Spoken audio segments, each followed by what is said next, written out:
கிறிஸ்துவின் உபதேசம் இது நம் வாழ்வின் அவசியம். தேவனுக்கு ஸ்தோத்திரம். கிறிஸ்துவுக்குள் அன்பான சகோதர சகோதரிகளே, தேவ பிள்ளைகளே, உங்கள் அனைவருக்கும் ஆண்டவர் இயேசு நாமத்தினாலே வாழ்த்துக்களை சொல்லி அன்போடு கிறிஸ்துவின் உபதேசம் இது நம் வாழ்வின் அவசியம் என்ற நிகழ்ச்சிக்கு வரவேற்கின்றோம். இந்த நாளிலே நாம் கற்றுக்கொள்ளும் சத்தியம், தேவனானவருடைய நோக்கத்துக்கு கீழ்ப்படியாத மக்களை தேவன் எதுக்கெல்லாம் ஒப்பு கொடுப்பார்னு பாருங்க. 2 தெசலோனிக்கர் 2ஆம் அதிகாரம் வசனம் 10 முதல் 12 வரை. கெட்டுப்போகிறவர்களுக்கு உள்ளே அநியாயத்தினால் உண்டாகும் சகலவித வஞ்சகத்தோடும் இருக்கும் ரட்சிக்கப்படத்தக்கதாய் சத்தியத்தின் மேலுள்ள அன்பை அவர்கள் அங்கீகரியாமற் போனபடியால் அப்படி நடக்கும். ஆகையால் சத்தியத்தை விசுவாசியாமல் அநீதியில் பிரியப்படுகிற யாவரும் ஆக்கினிக்குள்ளாக்கப்படுவதற்கும் அவர்கள் பொய்யை விசுவாசிக்கத்தக்கதாக கொடிய வஞ்சகத்தை தேவன் அவர்களுக்கு அனுப்புவார். அப்ப இங்கே தேவன் குறிப்பிட்ட மக்களை கொடிய வஞ்சகத்துக்கு அனுப்புவார். இதை தேவனே செய்கிறார். குறிப்பா 10ஆம் வசனத்துல இங்கே தேவன் சிருஷ்டியர் என்பதை சத்தியத்தை பாருங்க, ரட்சிக்கப்படத்தக்கதாக சத்தியத்தின் மேலுள்ள அன்பை அங்கீகரிக்கவில்லை. அப்ப சத்தியம் தேவன் சிருஷ்டியர் என்று சொல்கிறது. அந்த சத்தியத்துக்கு நம்ம கீழ்ப்படியணும், அதுவும் சத்தியம் சொல்லுது. அப்படி கீழ்ப்படிந்து வாழ்ந்தால் நமக்கு சமாதானமும் ஆசீர்வாதம் உண்டுகிறார், இது சத்தியம் சொல்லுது. அப்ப இது எல்லாமே தேவனுடைய நோக்கம். இந்த நோக்கத்தை ஒரு மனுஷன் என்ன செய்யறார்னா, அறிந்தும் பாருங்க அவர்கள் அங்கீகரியாமல் போனபடியால் அப்படி நடக்கும். அப்ப சத்தியத்தை அறிந்து அதை அங்கீகரிக்க வேண்டும். அங்கீகரிப்பதுனா இது எனக்கு, இது என்னுடைய குடும்பத்துக்கு, நமக்கு, நம்முடைய சபைக்கு, நம்முடைய தேசத்துக்கு இப்படின்னு ஒவ்வொரு மனிதனுடைய இருதயத்தில் அதை எழுதுதுன்னா அதுல என்ன சொல்லுகிறதோ அதுக்கு அவர்கள் கீழ்ப்படிவார்கள். அங்கீகரிப்பதை ஏற்றுக்கொண்டு நடப்பது. ஆனா இந்த மக்களோ அந்த சத்தியத்தை அவர்கள் அங்கீகரிக்கவில்லை.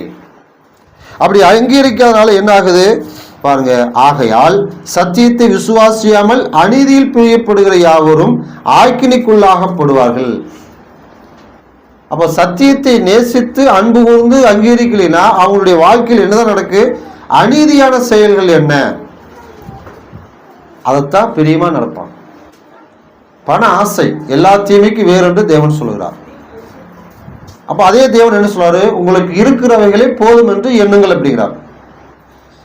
தேவ பக்தியோடு கூடிய போதுமிகிற மனது இதே நமக்கு மிகுந்த ஆதாயங்கிறார். இது அவருடைய நோக்கம். ஆனால் சிலர் அதை புரிந்து கொள்ளாமல் நான் ஐஸ்வர்யவனாக வேண்டும், நாங்கள் ஐஸ்வர்யவன்களாக வேண்டும், நாம் எல்லாரும் ஐஸ்வர்யவன்களாக வேண்டும். என்ன செய்யலாம்? பணத்தை சம்பாதிக்க என்னென்ன வேலைகள் இருக்குது அத்தனையும் நம்ம செய்வோம். பணம் சம்பாதிப்பது தவறு இல்லை, ஐஸ்வர்யனாக வேண்டுகிற அந்த நோக்கம்தான். பண ஆசை வேற, பணத்தின் தேவை வேற. அந்த மக்கள் அடுத்து என்ன செய்கிறார்கள், அநேக வேதனைகளை தங்களை உருவு குத்திக் கொள்வார்கள். அது எல்லா கெட்ட காரியங்களுக்கு வேறாக வந்துவிடும். இப்ப அதான் சொல்றார் பாருங்க, அநீதியானது எது, சின்னதோ ஒரு அநியாயமா இருக்கு. இல்லை, நம்ம கடைக்கு போறோம், பொருள் வாங்குறோம், பணம் கொடுக்குறோம், மீதி நமக்கு திருப்பி கொடுக்கும் பொழுது ஞாபகம் மறதியில அதிகமாகவே காசை கொடுத்துட்றாங்க. இப்போ நம்ம அதுக்கு தெரியுது கண்ணிலேயே. சில நேரத்தில் நம்ம அதை என்ன செய்கிறோம், நியாயமாக இருக்கிறவங்க ஐயோ நீங்கள் அதிகமாக கொடுத்துட்டு திருப்பி கொடுத்துட்றோம். சில மக்கள் நம்ம விலை குறைச்சி கேட்ட கொடுக்கலந்தாம்மா, கொஞ்சம் சேர்த்தி போடல இருக்கட்டும், 500 ரூபாய் 100 ரூபா கொடுத்து 500 ரூபா நினச்சி மீதி காசு நிறைய கொடுத்துடுது. நம்ம என்ன செய்கிறோம், கேட்டதுக்கு அந்த அம்மா கொஞ்சம் கூட குறைக்கல, அப்படித்தான் வேணும். ஆனால் அந்த கொஞ்சம் காசு நமக்கு என்ன மாதிரி ஆசை கொடுக்குது, அவங்க செய்த தவறு அப்படின்னு நினைக்க தோணுது, அவங்க பேசுனது நியாயம் இல்லைன்னு தோணுது. அதனால் அந்த அநியாயமாக வந்த காசை நம்ம வச்சுக்கணும். நான் கடைக்கு போகும்போது நிறைய அந்த மாதிரி நடந்திருக்குது, திருப்பி கொண்டு போய் கொடுத்துருக்குறோம். ஏன்னா நம்ம வசனத்தை படிக்கிறோம், நம்ம நீதியாக நடக்கணும். நாம் இங்கே ஒரு 100 ரூபா வருதுன்னு ஏமாத்தினா இன்னொரு இடத்துல நமக்கு ஆயிரக்கணக்கில் போயிடும். ஒரு கட்டத்தில் நம்ம கிறிஸ்தவம் தெரிஞ்சா தேவன் அந்த இடத்துல நம்முடைய நீதி பார்க்கிறாரு, நம்முடைய உண்மை பார்க்கிறாரு, நாம் சத்தியத்தை அங்கீகரிக்கிறோமா. இப்போ சத்தியத்தை நேசிக்கூடிய பிள்ளையா இருந்தா தேவன் நமக்கு நியாயத்தில் நடத்துவார். அப்படி இல்லைன்னா அநீதியில் பிரியப்படக்கூடிய மக்களாக கொண்டுவார். அநீதியான காரியங்களை செய்யும்போது என்ன ஆகுது, ஆக்கினிக்குள்ளாக தீர்க்கப்படுவது. அப்போ தேவனின் நோக்கத்துக்கு கீழ்ப்படியலைன்னா சத்தியத்தை நாம் விசுவாசிக்க மாட்டோம். அநீதி எது ரொம்ப பெரியமா இருப்போம். அடுத்தது பாருங்க, வசனம் 12 அவர்கள் பொய்யை விசுவாசிக்கக்கூடிய மக்களாக மாற்றி விடுவார். பொய் எதுன்னு நமக்கு தெரியவே தெரியாது. உண்மை மாதிரியே தெரியும். பொய்யை சொன்னால் அதை ஏற்றுக்கொள்ளக்கூடிய மக்களாக இருப்போம். பொய்யை விசுவாசிக்கத்தக்கதாக பாருங்க. ஒன்றும் இல்லை, ஆதாம் ஏவாளுடைய சம்பவத்தில் தேவன் ஆதாம் இடத்துல கொடுத்த கட்டளை எல்லா கனிகளையும் புசிக்கலாம், நன்மை தீமை அறியத்தக்க தோட்டத்தில் நடுவில் இருக்க அந்த கனியை புசிக்க வேண்டாம்னு சொன்னார். அது அவருக்கு தெரியுது, அவருடைய மனைவி ஏவாளுக்கு தெரியுது. ஆனால் பிசாசு தந்திரமாய் வந்து எப்படி பேசினா, அந்த கனியை பறித்து நீங்கள் புசித்தால் சாக மாட்டீர்கள், தேவர்களைப் போல இருப்பீர்கள் என்று தேவனே அறிவார். தந்திரமாய் பேசுது. அதை கேட்ட அந்த ஏவாளுடைய இறுதி என்ன சொல்லுது? அதை புசிக்கலாம், அதை பார்க்கலாம், பறிக்கலாம், நாம புசித்து நம்முடைய கணவனும் கொடுக்கலான்னு போயிடுச்சு. தேவனுக்கு கீழ்ப்படியணுங்கிற அந்த இறுதி அந்த நோக்கம் இருந்திருந்தா தேவன் ஆதாம் மட்டும் சொன்னாரு, ஆதாம் நமக்கு சொன்னாரு, அதுக்கிடையில தேவன் இப்படி ஒரு வார்த்தை சொல்லுவாரா? மாத்தி மாத்தி பேசுவதுக்கு அவர் மனுஷன் அல்ல. ஏன்னா அந்த இடத்துல ஏவாளுடைய இருதயமானது தந்திரத்துக்கு இடம் கொடுத்துருச்சு. தேவன் சிருஷ்டிகர், அவர் சொன்ன வார்த்தை கீழ்ப்படிய அந்த இறுதி அங்கே இல்லை. அதனால பொய்யை நம்பக்கூடிய அளவுக்கு தேவன் அங்கே வேலை செஞ்சிட்டார். அப்ப நாம் அங்கீகரித்து வாழ்ந்தான். தேவன் ஒன்று சொன்னார்னா அது சத்தியம் கடைசி வரைக்கும் இருக்கு. அதை மாற்றி அவர் சொல்ல மாட்டார். அதோடு கூடுதலாக ஏதாவது நமக்கு தேவைன்னு தான் சொல்லுவார் ஒழிய மாற்றி பேச மாட்டார். ஆனால் சில நேரத்தில் நம்ம இந்த மனுஷங்க சொல்லி நாங்கள் நம்பிட்டோம், இந்த வார்த்தையை நாங்கள் கேட்டு அது உண்மையை நம்பிட்டோம், இந்த காட்சி எங்களுக்கு உண்மையாக தெரிஞ்சது, அதை நாங்கள் நம்பி போயிட்டோம், கடைசியில் ஏமாந்துட்டோம். ஏன் நடந்துச்சு? நாம் தேவனை சிருஷ்டிர் என்று, அவருடைய சத்தியம் உண்மை என்று, அவருடைய அன்பை நம்ம ஏற்றுக்கொள்ளணுங்கிற அந்த நோக்கத்தை எங்கேயோ நம்ம தவற விட்டுட்டோம். நேற்று தேர்ந்த சரியா இருந்தோம், இன்னைக்கு அதை தவற விட்டோம், இன்னைக்கு அந்த பிரச்சனை வரலாம். இன்னைக்கு சரியா இருக்கிறோம், பிரச்சனை இருந்தாலும் தேவன் மாற்றுவார். ஏன்னா சத்தியத்தை அங்கீகரியாமல் போகும் பொழுது அந்த மக்களுடைய வாழ்க்கையில அநீதி வரும், அதுல பிரியப்படுவாங்க. அதனால என்ன ஆகுது? ஆக்கினிக்குள்ளாகப்படுவாங்க. அடுத்தது பொய் வரும், அந்த பொய்யை நீங்க நம்பக்கூடிய மக்களா போவீங்க. அப்படி நம்புவதனால் என்ன ஆகு? கொடிய வஞ்சகத்தை தேவன் அனுப்புவார். அப்போ தேவன் அவருடைய நோக்கத்தை எவ்வளவு அழகா நமக்கு சொல்றாரு, அதை புரிந்து கொள்ளுங்கன்னு எவ்வளவு அழகா சொல்றாரு. புரிந்து கொள்ளக்கூடிய நீங்க அது கீழ்ப்படின்னு அருமையா சொல்றாரு. இதெல்லாம் தெரிந்து நம்ம அது கீழ்ப்படியலைன்னா எதுக்கு நம்மளை ஒப்பு கொடுப்பாரு? நம்ம சொல்லி கேட்கலாம். அடுத்து அந்த பிள்ளைகள் என்ன செய்யறோம்? எப்படியோ போ. கணவன் மனைவியா, கணவன் சொன்னதை மனைவி கேட்கலையா, நீ எப்படியோ போ. கணவன் சொல்லக்கூடிய மனைவி சொல்லக்கூடிய கணவன் கேட்கலையா, நீங்க எப்படியோ போங்க. பின்னாடி திரும்பி வருவீங்க. வர நேரத்தில் என்ன ஆகு? எல்லாம் போச்சே, பேரு புகழ் மதிப்பு செல்வம் எல்லாமே போச்சே. ஒருவேளை திரும்பி வரக்கூடிய ஒரு வாய்ப்பு அந்த இளையகுமாரனை போல கிடைச்சதுன்னா பரவாயில்ல. ஏசாவை போல அவன் கண்ணீர் விட்டு அழுது தான் விட்டதை பெற நினைச்சு கிடைக்கல, ஆகாதன் என்று தள்ளப்பட்டானே. இளைய மகன் ஏற்றுக்கொள்ளப்பட்டான், ஏசா வெறுக்கப்பட்டான். இந்த ரெண்டுல எது நமக்கு நடக்கு தெரியாது. அதனால அந்த நிலைமைக்கு போயிடக்கூடாதுங்கிறதுக்காக தான் இப்போ தேவன் நமக்கு என்ன சொல்றாரு? அப்படி நோக்கத்துக்கு நம்ம கீழ்ப்படியலைன்னா அசுத்தமானதுக்கு, பொய்யை நம்பக்கூடியதுக்கு, அநீதியான காரியங்களை நம்புவதற்கு நம்மளை ஒப்பு கொடுப்பார். தேவன் நோக்கத்துக்கு கீழ்ப்படியலைன்னா தேவன் நம்மளை எதுக்கெல்லாம் ஒப்பு கொடுப்பார் என்பதை பார்ப்போம். 2 பேர் 2ஆம் அதிகாரம் வசனம் 18 22 வரை நாம் படிப்போம். வஞ்சகமாய் நடக்கிறவர்களிடத்திலிருந்து அரிதாய் தப்பினவர்களிடத்தில் இவர்கள் அகந்தையான வீண் வார்த்தைகளை பேசி மாம்ச இச்சைகளினாலும் காம விவாகரங்களினாலும் அவர்களை தந்திரமாய் பிடிக்கிறார்கள். தாங்களே கேட்டுக்கு அடிமைகளாயிருந்தும் அவர்களுக்கு சுயாதீனத்தை வாக்குத்தத்தம் பண்ணுகிறார்கள்.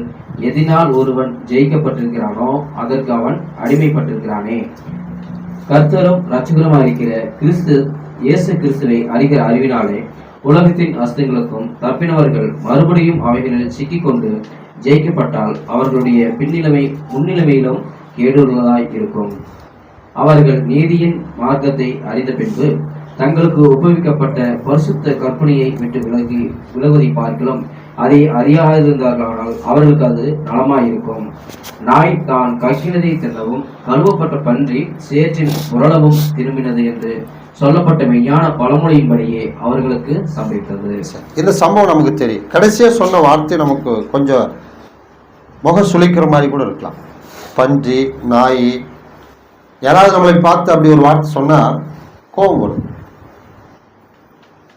சரி, ஏன் தேவன் அதை பயன்படுத்துறாருன்னா மெய்யான ஒரு பழமொழி. இது சாதாரண ஒரு பழமொழி, கட்டுக்கதை இல்லை, மெய்யான ஒரு பழமொழி. இது நடக்கக்கூடிய சம்பவம் தான். இப்போ என்ன நடக்குது பாருங்க, வஞ்சமாக சில மக்கள் நடக்கிறாங்க. அதுல தப்பில மக்கள் நாமளும் ஏமாற்றக்கூடிய இதுக்கு முன்னாடி தான் படிச்ச தெசலோனிக்கேல கொடிய வஞ்சகத்தை அனுப்புவார். ஏமாற்றப்படக்கூடிய வேலையில் இருந்தோம். அதிலிருந்து நம்ம தப்பிக்கும்படி வெளியில வர தேவன் உதவி செய்தார். வெளியில வந்த பிற்பாடு தேவன் என்ன சொல்கிறாரோ, சத்தியம் என்ன சொல்கிறாரோ, உலகத்தை நேசிக்காத, உலக சிநேகிதம், தேவனுக்கு விரோதமான பகை, உலகத்தில் அன்பு கூறாது, அப்படி உலகத்தில் அன்பு கூர்ந்தால் உலகமும் உலகத்தின் நிச்சயம் ஒரு நாள் அழிந்து போகும். யாக்கோபு 4ஆம் அதிகாரத்தில் 1 யோவான் 2ஆம் அதிகாரத்தில் இதை நாம் படிக்கிறோம். இதெல்லாம் தெரிஞ்சு நம்ம தொடர்ந்து வாழக்கூடிய பிள்ளைகளாக இல்லாம நம்ம என்ன செய்யப்படுகிறோம்? அதே 19 வசனத்துல பாருங்க, எதினால் ஒருவன் ஜெயிக்கப்பட்டிருக்கிறானோ அதற்கு அவன் அடிமைப்பட்டிருக்கிறானே. உலகத்திலிருந்து நம்ம வெளியில வந்துட்டோம்.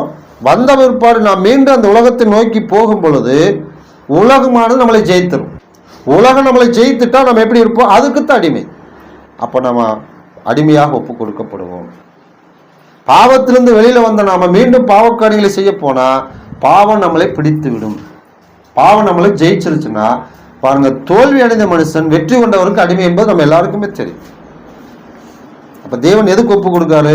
உலகத்துக்கு நீ அடிமையா இருக்கும்படி ஒப்பு கொடுப்பார், பாவத்துக்கு அடிமையா இருக்கும்படி ஒப்பு கொடுப்பார், இச்சைகளுக்கு நீ அடிமையா இருக்கும்படி ஒப்பு கொடுப்பார். அதுல நம்ம மீண்டு வர முடியுமா?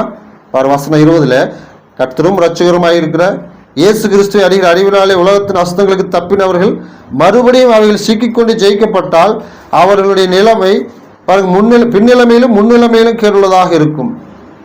கேடான நிலைமைக்கு நம்ம ஒப்பு கொடுக்கப்படுவோம். ஜெயிக்கப்பட்ட நாம் இயேசு அழகா சொல்லார், இயேசு கிறிஸ்து மூலியமாக அந்த அசுத்தத்துக்கெல்லாம் நம்ம ஜெயிக்கப்பட்டோம். ஆனா மறுபடியும் போய் அதில் நம்ம விழுந்துட்டோம். ஏன்னா கிறிஸ்துவுக்குள்ளாக வருவதற்கு முன்னாடி அவருடைய நோக்கம் என்ன, தேவன் என்ன விரும்புகிறாரு, நாம் என்ன செய்யணும் தெரியல. கிறிஸ்துவனுடைய வார்த்தையில கேட்க ஆரம்பிக்கிறோம். அந்த நோக்கங்கள் நமக்கு அழகா சொல்றார். அதை நம்ம புரிந்து கொள்வதற்கு உதவி செய்தார். புரிந்து கொண்டு நாம் அதை ஏற்றுக்கொண்டு அதை கீழ்ப்படியே வந்தோம். கீழ்ப்படித வந்த பிற்பாடு அந்த நோக்கத்தை கொஞ்ச நாள்ல மறந்துட்டோம். அதை செய்ய தவற விடுகிறோம். அப்படி செய்யவதில் நமக்கு விருப்ப வாஞ்சை குறையுது. இப்ப என்ன செய்வாரு? ஏற்கனவே நான் படிச்ச மாதிரி அசுத்தங்களுக்கு ஒப்பு கொடுப்பாரு. இப்ப பாருங்க வசனம் 21, நீதி மார்க்கத்தை அறிந்த பின்பு தங்களுக்கு ஒப்புவிக்கப்பட்ட பரிசுத்த கற்பனை விட்டு விலகுகிற அந்த மனுஷனுடைய வாழ்க்கையில நாயாகவும் பன்றியாக இருப்புன்னு சொல்லல, அந்த வார்த்தை அந்த மொழி பாருங்க, நாய் தான் கக்கினி தின்னவும், கக்கி அதை சாப்பிடும் பொழுது அது அசிங்கம், அது அசுத்தம். இப்ப நம்ம அந்த அசுத்தத்திலிருந்து தான் வெளியில வந்தோம். பரிசுத்தம் பண்ணாலே அசுத்தத்திலிருந்து, உலகத்திலிருந்து, பாவத்திலிருந்து மீட்டெடுக்கப்பட்ட மக்கள்னு அர்த்தம். ஆனா இப்ப நம்ம அந்த காரியத்துக்கே போனா அந்த பண்டைய நாய் தான் கக்கினி தின்னக்கூடிய அளவுக்கு போயிட்டேன். அசுத்தத்தையே திங்கிறோம். அது அடுத்தது, கழுவப்பட்ட பன்றி சேற்றிலே புரளுவது போல. பன்றி சேற்றுல தான் இருக்கு சொல்லுவாங்க. அதுக்கு அது நாற்றம் எடுக்குதா இல்லையா, ஆனா அதை தேடிதான் அது போகும். அதுல இருந்து அதுக்கு ரொம்ப சந்தோஷமா இருக்குது. ஆனா அதே பன்றி அந்த இடத்துல இருக்கிறத நான் பார்க்கறத எப்படி இருக்கு, அருவருப்பா இருக்கு. அந்த பன்றி ஏதாவது நம்ம பக்கம் வந்துருமா, இந்த பக்கம் வீட்டுக்குள்ள வந்துருமா, வேண்டாம். அது இருக்கிற இடத்தையே பார்த்தீங்கன்னா அது அதாவது எல்லா கழிவுகளும் கடைசியில போய் சேரக்கூடிய இடத்துல தான் அது இருக்கு. இப்ப அதான் சொல்லாது, அந்த மாதிரி நீங்க போறீங்க. சேற்றில் புரண்டு வாழக்கூடிய ஒரு வாழ்க்கை போல, கக்கி தின்னக்கூடிய அந்த வாழ்க்கை போல. ஏன் அது அழகா சொல்லாரு, நீதின் மார்க்கத்தை அறிந்து அது கீழ்ப்படியாமல், அது நோக்கத்தை அறிந்து கொள்ளாமல் அதை விட்டு விலகுவதனாலே. வசனம் 20, இயேசு கிறிஸ்துவை அறிகிற அந்த அறிவு நமக்கு இருந்தது, அந்த அறிவை நம்ம விட்டு விலகக்கூடிய நிலைமைக்கு போனதுனால. அப்ப இந்த அசுத்தமான வாழ்க்கை நமக்கு வரக்கூடாது. சரின்னு தேவன் அவருடைய நோக்கத்துக்கு கீழ்ப்படியலாம் அந்த மக்களை எதுக்கு ஒப்பு கொடுக்கிறார் என்பதை பாருங்க. 2 தீமோத்தேயு 2ஆம் அதிகாரம் வசனம் 19 22 வரை நாம் படிப்போம். ஆகிலும் தேவனுடைய உறுதியான அஸ்திவாரம் நிலைத்திருக்கிறது. கர்த்தர் தம்முடையவர்களை அறிவார் என்பதும், கிறிஸ்துவின் நாமத்தை சொல்கிற எவனும் அநியாயத்தை விட்டு விலக கடவன் என்பதும் அதற்கு முத்திரையாய் இருக்கிறது. ஒரு பெரிய வீட்டிலே பொன்னும் வெள்ளியுமான பாத்திரங்களும் இல்லாமல் மரமும் மண்ணுமான பாத்திரங்களும் உண்டு. அவைகளில் சில கனத்திற்கும் சில கனவீனத்திற்குமானவைகள். ஆகையால் ஒருவன் இவைகளை விட்டு தன்னை சுத்திகரித்துக் கொண்டால் அவன் பரிசுத்தமாக்கப்பட்டதும் எஜமானுக்கு உபயோகமானதும் எந்த நற்கிரிக்கு ஆயத்தமாக்கப்பட்டதுமான கனத்துக்குரிய பாத்திரமாயிருப்பான். அன்றியும் பாலியத்துக்குரிய இச்சைகளை நீ விலகி ஓடி சுத்த இருதயத்தோட கர்த்தரை தொழுது கொள்ளுகிறவர்களுடனே நீதியையும் விசுவாசத்தையும் அன்பையும் சமாதானத்தையும் அடையும்படி நாடு. அப்போ கடைசியா சொல்லி முடிக்கலாம். தேவனின் நோக்கத்துக்கு கீழ்ப்படியாத பொழுது தேவன் அவர்களை எதுக்கு ஒப்பு கொடுப்பாரு? அதில் கடைசியா இந்த பகுதியில் ஒரு வீட்டில் பல பாத்திரங்கள் உண்டு. பெரிய வீடு, இது சபையாக இருக்குது. சபையில் விசுவாசிகள் நம்ம எல்லாரும் இருந்தாலும் எல்லாருக்கும் உண்டான கனம் ஒரே மாதிரி இருப்பது கிடையாது. ஒருவருக்கு உயர்ந்ததாக இருக்கலாம், ஒருவருக்கு குறைவாக இருக்கலாம், ஒருவருக்கு சுத்தமாக இல்லாமல் இருக்கலாம். இது நாமளா செய்கிறோமான்னா இல்லை, தேவன் அதை வைத்திருக்காங்க. எப்படின்னா பாருங்க, பொண்ணு வெள்ளி பாத்திரங்களும் உண்டு, மரமும் மண்ணுமான பாத்திரம் உண்டு. அவைகள் சில கணத்துக்கும் சில கனவீனத்துக்கும் என்று வைத்திருக்காங்க. சபையில் இருக்கிற விசுவாசிகளும் கனவீனமான மக்களும் இருப்பாங்க, கனமுள்ள மக்களும் இருப்பாங்க. யார் கனமுள்ள மக்களாக இருப்பாங்க? வசனம் 21 ஒருவன் இவைகளை விட்டு தன்னை சுத்திகரித்துக் கொண்டால் அவன் பரிசுத்தமாக்கப்பட்டதும் எஜமானுக்கு உபயோகமான பாத்திரமாக எந்த நற்கிரிக்கும் ஆயத்தமானப்பட்ட கனத்துக்குரிய பாத்திரமா இருப்பான்.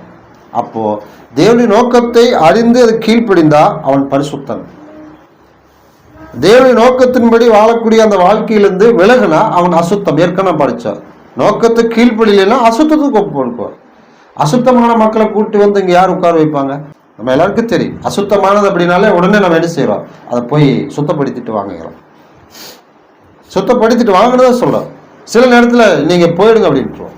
அப்போ சுத்தமான மக்களாக இருந்தா தேவன் கனத்துக்குரிய மக்களாக வைப்பாரு. அசுத்தமான மக்கள்னு என்ன? வசனம் 22 அன்றையும் பாலித்துக்குரிய இச்சைகளுக்கு நீ விலகியோடு. ஏற்கனவே படிச்சோம் ரோமர்ல. தேவனை சிருஷ்டிங்கிற அந்த நோக்கத்துக்கு கீழ்ப்படியாதவர்கள் அசுத்தமானதுக்கு ஒப்பு கொடுப்பார்.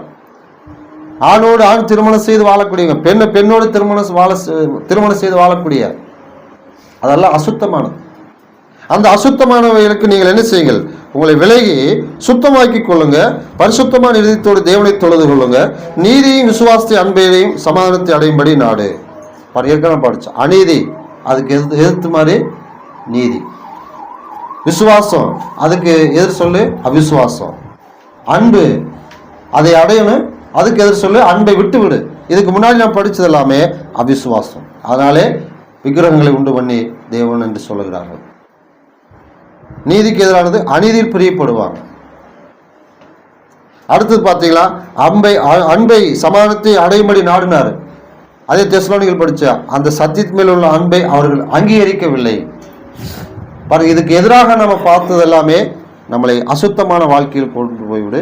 அடுத்தது பார்த்தீங்கன்னா கனவீனமான மக்களாக சபையிலே இருந்தாலும் சரி, நம்ம கனவீனமான மக்களாக தான் இருப்போம். சபையில் இருக்கிறோம், பரிசுத்தவான்கள் தேவ பிள்ளைகள் நம்ம சொல்றோம், நம்மளை மதிக்க மாட்டாங்க. கனமான மக்களாக எண்ணி நம்மோடு எதையும் பேச மாட்டாங்க, பகிர்ந்துக்க மாட்டாங்க. மாம்ச சிந்தையோடு நான் சொல்லலை, ஆவிக்குரிய ரீதியில இருந்து வளர்ந்தவங்க இதைத்தான் பார்ப்பாங்க. தேவன் அதைத்தான் செய்கிறார். தேவனுடைய நோக்கத்தை புரிந்து நாம் செயல்பட்டா நம்ம யாரையும் என்னை நீங்க பயன்படுத்துங்க, எனக்கு சொல்லுங்க, எனக்கு இதை நீங்க தெரியப்படுத்துங்க நம்ம கேட்க வேண்டியதில்லை. தேவன் நமக்கு செய்ய வேண்டியதை செய்வார். ஏன்னா அழகா சொல்றார், கனமான பாத்திரமா இருந்தா அவரே சொல்றார் எஜமானுக்கு உபயோகமானது. எஜமானுக்கு உபயோகமான பொருளா இருந்ததுன்னா அவர் அதை எல்லா இடங்களையும் பயன்படுத்துவார். கனத்துக்குரிய பாத்திரமா பயன்படுத்துவார். நம்முடைய எஜமான் இயேசுவானவர். அந்த இயேசுவானவர் சொல்றாரு, சத்தியத்தை அன்பு கூறுங்க, தேவன் சிருஷ்டி என்பதை ஏற்றுக்கொண்டு அவர் கீழ்ப்படிந்து வாழுங்க, தேவனை தொழுது கொள்வதில் எந்த நேரத்திலும் இங்க தாமதம் செய்யாதீங்க, கணவன் மனைவி அன்பா இருங்க, பிள்ளைகள் அன்பா இருங்க, தேவ பக்தியுள்ள பிள்ளைகளா இருங்க, பரிசுத்தமான இதயத்தோடு நீங்க உங்களை பரிசுத்தப்படுத்திக் கொள்ளுங்க. இதை நாம தவற விட்டா தேவன் அழகா சொல்றாரு, நீங்கள் அசுத்தமான மக்கள். அசுத்தமான மக்களா இருந்தா நம்மளை யாரும் சேர்க்க மாட்டாங்க. இதே தேவனுடைய பிள்ளைகளாக இருந்து நம்ம அசுத்தமான வாழ்க்கையை வாழ்ந்தா நிச்சயமா நியாயத்தீர்ப்பு நாளிலே நம்ம அவரை தரிசிக்கவே முடியாது. ஏன்னா எபிரேயர் புஸ்தகம் 12ஆம் அதிகாரம் 14 பரிசுத்தம் இல்லாமல் ஒருவனை கர்த்தரை தரிசிக்க மாட்டான். இருதயத்தில் சுத்தமுள்ளவர்கள் பாக்கியவான்கள், அவர்கள் கர்த்தரை தரிசிப்பார்கள். மத்திய 5:8 நாம் படிக்கிறோம். ஆக நம்ம எப்படி இருக்க போறோம்? தேவனுடைய நோக்கம் என்ன என்பது நமக்கு தெரியுமா? சில விஷயங்கள் நிச்சயமா தெரியும். தெரிந்த அந்த விஷயத்துக்கு நம்ம எப்படி இருக்கணும்? உறுதியா நம்ம கீழ்ப்படிய வேண்டும். தேவன் சிருஷ்டிகர், அவரை தொழுது கொள்ளணும். சத்தியத்தை நம்ம அன்புகிறோம். சத்திய சபையிலிருந்து நமக்கு என்ன சொல்லுது? பைபிள் நாம் படிக்கிறோம், சத்தியம் நமக்கு என்ன சொல்லுது? வீட்டில் குடும்ப ஜெபம் சத்தியம் என்ன சொல்லுது? இல்லை வெளியிலேருந்து யாராவது ஒருத்தர் நமக்கு சத்தியம் சொல்றாங்க, எப்படியாவது நம்ம சத்தியத்தை ஒரு வகையில் கேட்குறோமா? அந்த சத்தியம் நமக்கு என்ன சொல்லுகிறதுங்கிறதை நாம் அதை உன்னிப்பாக கவனித்து அதில் தேவனுடைய நோக்கம் என்ன, அதை நான் தெரிந்து அதை அங்கீகரிக்கும். அப்படி இல்லாத பட்சத்தில் நம்மளை விட்டுருவார். பேரில் படித்த அந்த இரட்சகரும் நம்முடைய பாவங்களுக்காக மரித்த அந்த இயேசு கிறிஸ்துவனுடைய அவரை குறித்த அறிவு நமக்குள்ளே பெருகணும். அதை நாம் விட்டு விடவே கூடாது. கர்த்தர் சுத்தமால் பிரியமானவர்களே, நம்முடைய வாழ்க்கையிலே தேவனுடைய நோக்கத்தை நாம் செய்வோம். தேவனுடைய நோக்கத்துக்கு நாம் கீழ்ப்படிவோம். அப்படிப்பட்ட கீழ்ப்படி இல்லாத ஒரு வாழ்க்கையை நமக்கு வேண்டாம். அப்படி இருந்தால் நாம் தேவனாலே அசுத்தத்துக்கு ஒப்பு கொடுப்போம். யாரும் நம்மளை ஒப்பு கொடுக்கல, தேவன் அதை செய்கிறார். தேவன் அதை செய்யும் பொழுது யாரையும் அதை தடுக்க முடியாது. ஏன்னா அவன் திருந்துவதற்காக, மனம் மாறுவதற்காக வாய்ப்பு கொடுக்கிறார். அப்படி இல்லைன்னா கடைசியில் அவன் நியாய தீர்ப்பு நாளில் தண்டனை பெற்று நரகத்து தான் போகணுங்கிற ஒரு அப்படி தீர்மானம் இருந்தால் ஒன்றும் செய்ய முடியாது. ஆனால் அந்த தீர்மானம் நமக்கு மனம் திரும்புவதற்கு எதுவாக இருக்கட்டுமே. தேவன் நமக்கு ஒரு சந்தர்ப்பத்தை, மீண்டும் ஒரு வாய்ப்பை தருகிறாரு. அதை நாம் பயன்படுத்தி கொள்வோம். கர்த்தர் சித்தமாக நாம் அவருடைய நோக்கத்தை நிறைவேற்றுவோம். அவர் நோக்கத்துக்கு கீழ்ப்படிவோம். தேவ ஆசீர்வாதம், சமாதானம் நம் அனைவரோடு கூட இருப்பதாக. உடைய கவனத்துக்கு நடி சொல்ல இந்த செய்தியத்தோடு முடித்துக் கொள்கிறேன். ஜெபம் செய்வோம். பரலோகத்தில் வாசம் செய்கின்ற எங்கள் நல்ல பிதாவே, இந்த வேளையிலும் உமது வார்த்தைகளை எங்களை கற்றுக் கொடுத்ததுக்கு நன்றி செலுத்துகிறோம். உம்முடைய நோக்கம் என்ன என்பதை அறிந்து உணர்ந்து விசுவாசித்து அது கீழ்ப்படியக்கூடிய பிள்ளைகளாக நாங்கள் இருக்க வேண்டுகிறோம். உம்முடைய நோக்கத்தை அறிந்து கீழ்ப்படியாமல் போகிற பிள்ளைகளை நீர் எதற்கெல்லாம் ஒப்புக் கொடுக்குறீங்கிற ஒரு எச்சரிப்புக்குரிய ஒரு பாடத்தை சத்தியத்தின் நாள் எங்களுக்கு கற்றுக் கொடுத்தீர். அதுக்காக நன்றி செலுத்துகிறோம். நாங்கள் உம்முடைய நோக்கத்துக்கு எதிராக எதையும் செய்து விடாத அளவுக்கு எங்களை காப்பாற்றும்படியாய் வேண்டுகிறோம். இந்த சத்தியத்தை கேட்ட ஒவ்வொரு மக்களையும், ஒவ்வொரு பிள்ளைகளையும் நீர் தாமே ஆசீர்வதித்து, எல்லாரும் உம்முடைய நோக்கம் அறிந்து, உமது சித்தம் அறிந்து, நீர் சிருஷ்டிகர் என்பதையும், உம்முடைய குமார் இயேசுவான ஒரு இரட்சகர் என்பதையும், அவர் மூலியமாக ரட்சிப்பு உண்டு என்பதை அறிந்து உணர்ந்து, சத்தியம் உம்முடைய விருப்பத்தை செய்ய எங்களுக்கு மிகப்பெரிய ஒரு ஆசீர்வாதமாக இருக்கும் என்பதை அறிந்து, அவைகளையும் ஏற்றுக்கொண்டு வாழ எங்களுக்கு உதவி செய்தரலும். உம்முடைய அன்பு இரக்கம் எங்களோடு இருக்கட்டும். இந்த ஜெப விண்ணப்பங்கள் அனைத்தையும் ஆண்டவர் இயேசுவின் நாமத்தினால் ஜெபிக்கிறோம். ஜெபம் கேளும் பிதாவே. ஆமேன்.